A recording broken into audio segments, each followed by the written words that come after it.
I'm sorry, I'm kind of sort of sick-ish, but I don't have a fever, but my voice is kind of giving out. So please forgive me if I sound a little frog-like or raspy. I'm kind of sort of going through it right now. I am really excited, yet kind of super nervous, sharing with you my first experience in shooting competitively with a national organization, USPSA owned East Coast Steel Challenge October Toys for Tots charity steel shoot.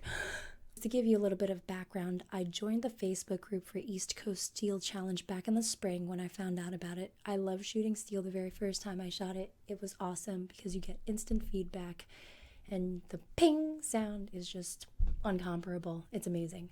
I did not compete obviously until October.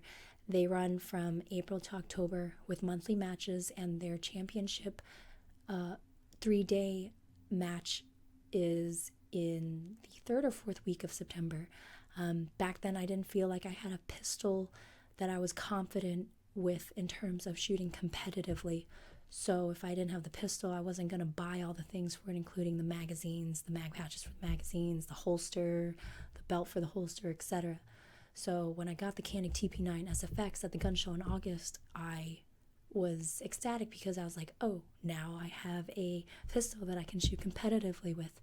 I would have tried my first time in September at the championship challenge, yes, but I went camping that weekend. So Jesse and I did our first time in the Toys for Tots charity match, which I think was even like the better option for us just because there was no pressure.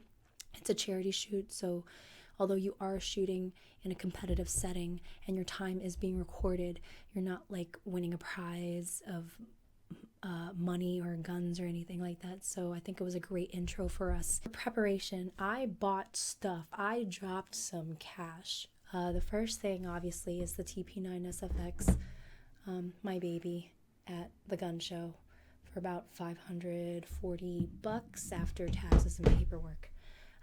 After that, I bought 3 additional magazines, so it gave me a total of 5 magazines for competition, which I think minimally you want 4.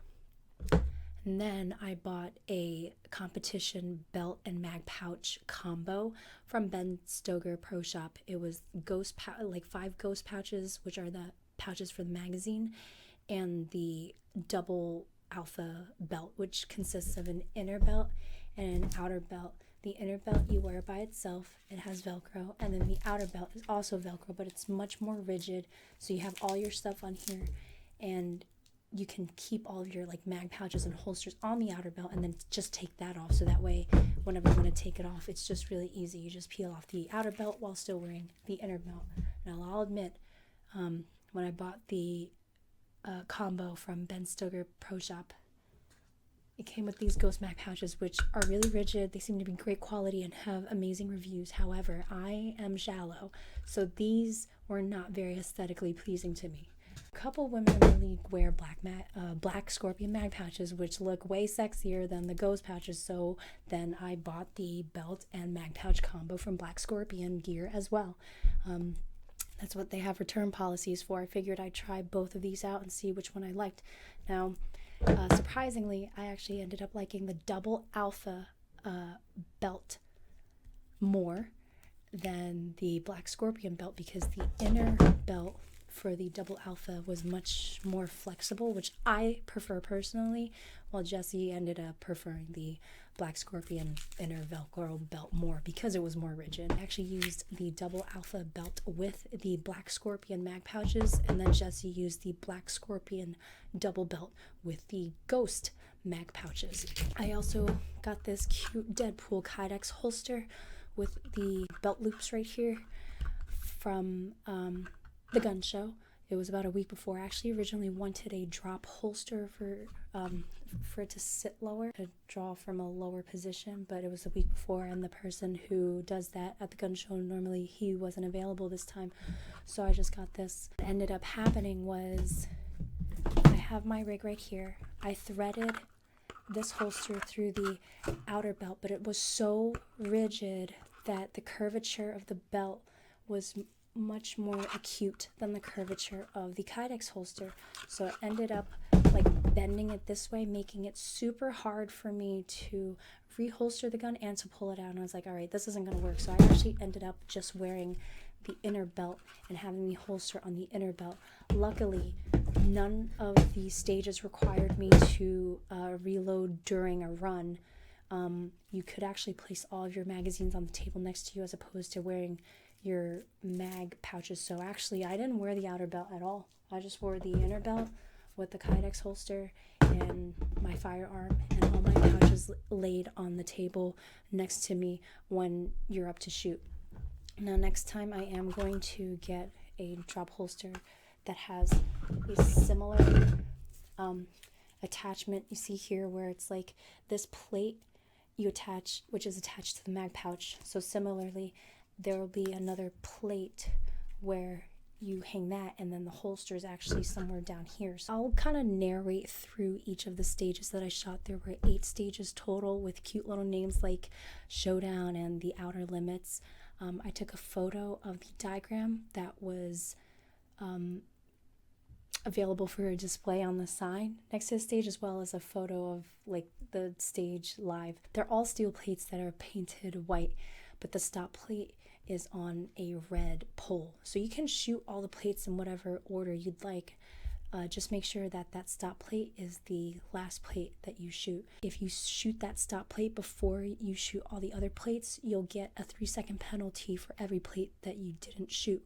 If a stage has 4 plates that you have to shoot before that stop plate, unless it takes you less than 3 seconds to shoot each plate, you're actually better off like shooting the stop plate for every stage instead of taking 30 seconds or 60 seconds. They cap you at 30 seconds, though. There should have been practicing holster draw, and I should have been practicing dry fire. I didn't do any of this stuff. I'll be forthright with it. I was lazy. I figured, you know what, I'll just go for the first time and just worry about having fun. I think I'm prepared enough in terms of my fundamentals, but until I actually go there and shoot, I really won't know what I have to work on. So just go in with an open mind. Everybody was super nice, warm, and welcoming, and answered all the questions that we had. Didn't make me feel like a jackass for asking all these questions. Made it super comfortable for me to shoot, and like gave me positive reinforcement as well as constructive criticism. So I'm going to look forward to shooting more of these matches when the season rolls back around in April. But until then, I'm going to look for other USPSA matches for me to participate in. Here are the names of the 8 stages we completed in this particular match. The objective is to shoot all of the stages with no misses as quickly as possible. Each participant gets 5 runs at each stage, with the exception of one stage where you only get 4 runs. Regardless, your highest time still gets dropped. Each stage has 5 plates, so doing the math, it should take 195 rounds to complete the entire match, assuming no misses. The match is organized in squads or groups that have about 10 shooters each, and each squad starts at a different stage, and then you rotate. In our case, we started at Roundabout and then worked our way backwards, ending with Smoke and Hope. Now, throughout the video, there will be times where I'm going to add commentary as I see fit. Other than that, I'm going to be pretty quiet. Starting with Roundabout, there were 4 equally sized circular plates, 2 in the front, 2 in the back, and the stop plate in the middle. Now here I am obtaining my sight picture, which I did not know was allowed until then. Stand by.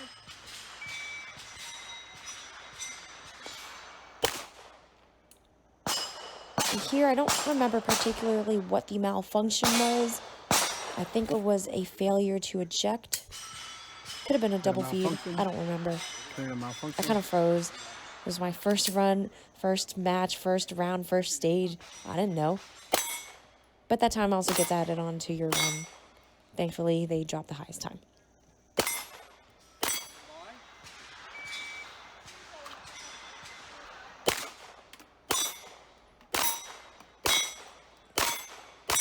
Much better. Stand by.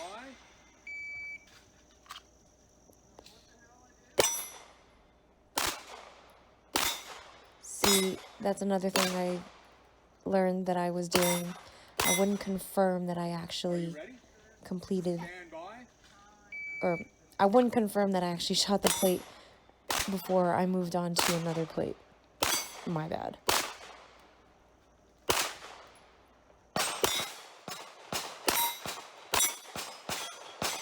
Stand by.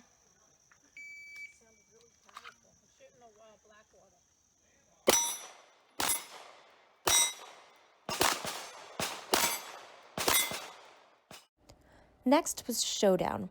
You had to shoot 2 strings from one box and 3 from the other. It doesn't matter if you did 2 from the left and 3 from the right or vice versa, as long as you did 2 from one and 3 from the other. There's 2 circular plates in the front and then 2 large rectangular plates in the back. Now, this angle is awkward in that the front left circular plate is sort of blocking the right black rectangular plate, so it only looks like there are 4 plates. Are you ready? Stand by.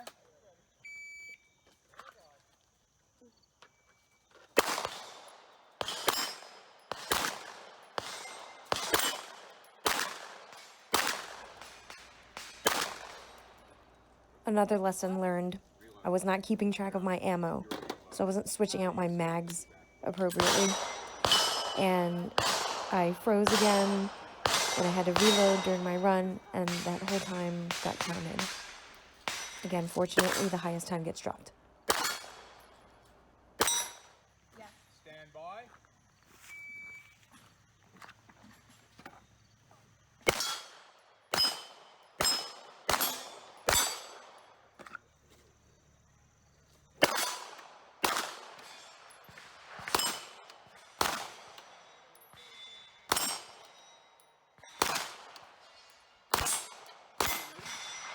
Stand by. There wasn't supposed to be a 6th run for this stage. However, one of the runs, the shot timer was not used, so I got another opportunity to shoot this stage. Next was Pendulum. You have 2 smaller circular plates in the middle, and then 2 larger circular plates on the outside. They're all at the same distance, with the stop plate being in the middle. And this is when I started to learn that you can pick or you can start to strategize how you shoot in terms of the order. So left, right, right, left, stop plate, left, right, right, right, stop plate. It depends on a couple of variables, including the size of the target, the distance of the target, how well you think you can acquire that target if you're switching the directions, and the targets in relation to the stop plate. It's a whole shindig. Don't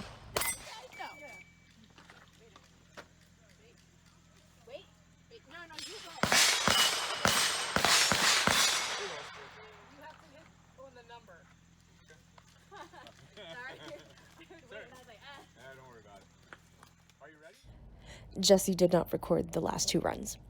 Here's 5 to go. You have 4 equally sized circular plates that are moving further away and diagonally until you have the stop plate. Pretty self-explanatory. You're going from left to right, hitting the stop plate. Stand by.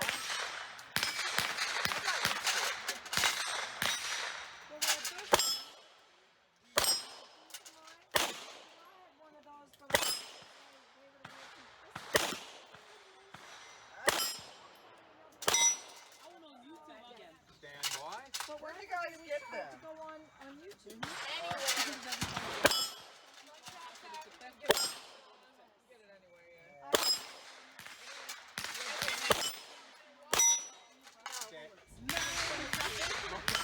I've also learned, do not put your hands up like you're ready until you're ready, even if they ask you if you're ready, because if you're silent, they'll take that as you're ready. This was also a time for me to be able to let loose a little bit and be a little silly, take some of the edge off. 400 rounds. So about 140 left. Are you ready? Yeah. Stand by.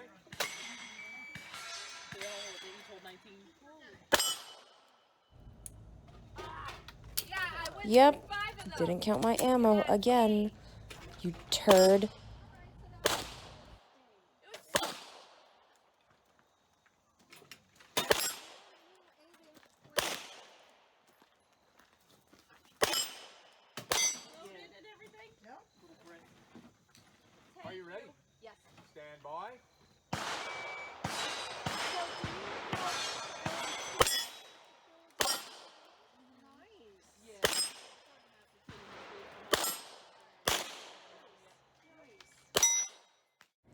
Next to a speed option. Look how complicated this is. I guess not. You have 4 equally sized circular plates at different distances and then big old red rectangle in the back as your stop plate. Now, because your stop plate is so far back relative to your other plates compared to the other stages, you could really pick your order based on whether you want your last plate to be closest to your stop plate if you're considering the left and right axis or the front and back axis. It is really dependent on how comfortably you can acquire your target. I think I just really shot right to left in this stage, kept it simple.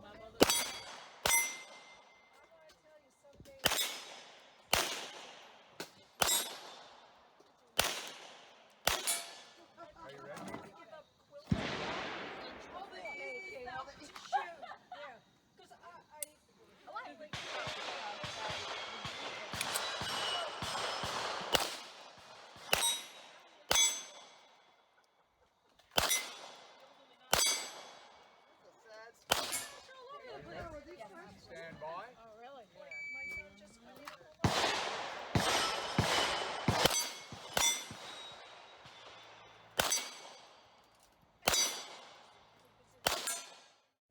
Next, you have Accelerator. Look at this thing.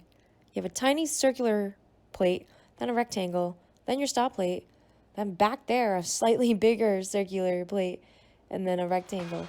Again, this one is, as you can see, I'm kind of figuring out what order I want to shoot in. This is where you strategize based on, again, variabilities, including variabilities, that's not a word, variables, including the size of the target, the distance of the target in relation to the stop plate, depending on whether you want it closer front and back wise or left and right wise. Oh my god, I can't speak. I'm shut up. I mean, let's face facts. They're missing out on a lot of money.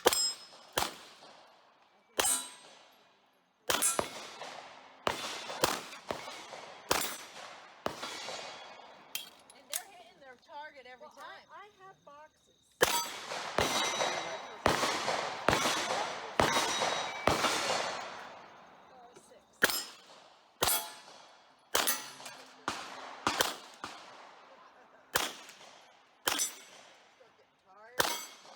I mean, I have gotten Are you better, I ready? have to admit, but Stand the by. first time.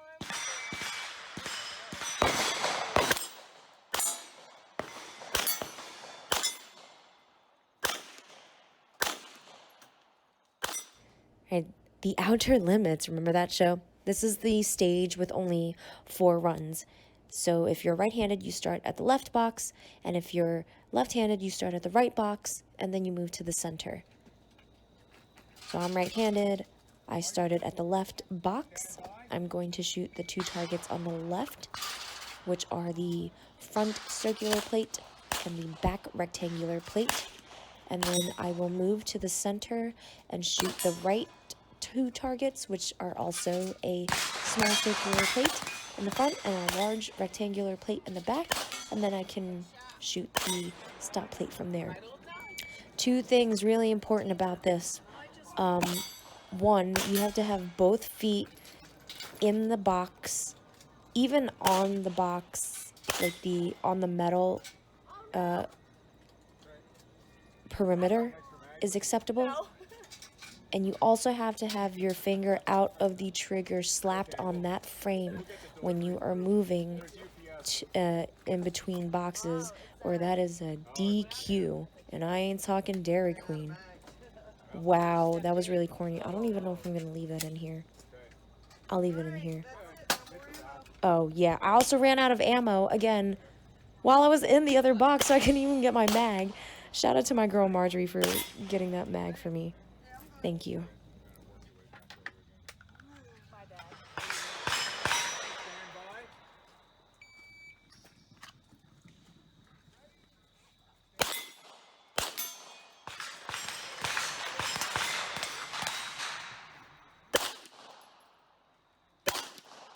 My birthday. I'm fine with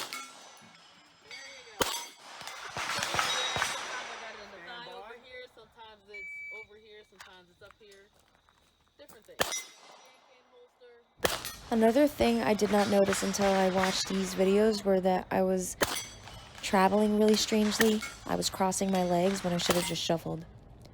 The last stage was Smoke and Hope. These are 4 big-ass rectangular plates with a small circular stop plate in the middle. The name's exactly what it sounds like. You're just supposed to shoot as quickly as you can, smoke and gun, and hope for the best. Now, I was going more for accuracy with this, and I just scanned my targets. So I decided to just go left, right, right, right, center. Some of the other girls did left, right, and then right, left, left. Whatever your heart desires. You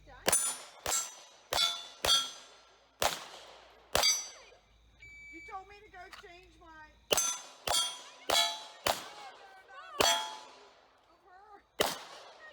Are you ready? I know. Stand by. Look at that right there. Pouty lip. Pouty lip.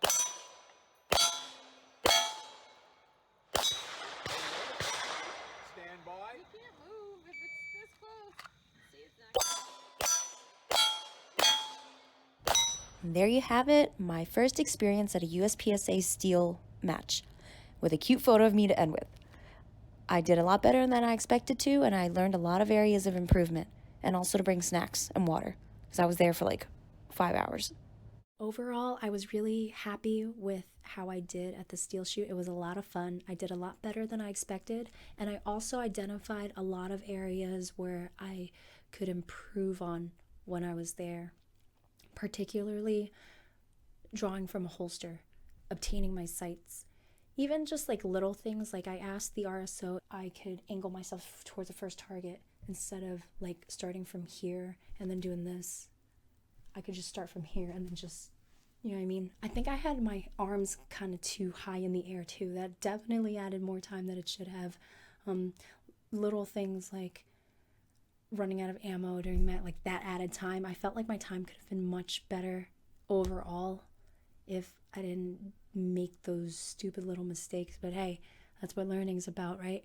And also, I did not place last, and that was my obtainable, achievable, reasonable goal that I made. So if you guys out there shoot competitively, USPSA production that I was categorized in, and any tips really that you could give that's not like too intense, because I am just starting out, although I appreciate everything that you guys would advise for me to do. Also, whatever doesn't cost like an exorbitant amount of money. I thank you guys so much for watching, and let me know your thoughts. Let me know how you think I did. Like, I might not be seeing things that you guys are seeing. So, thanks.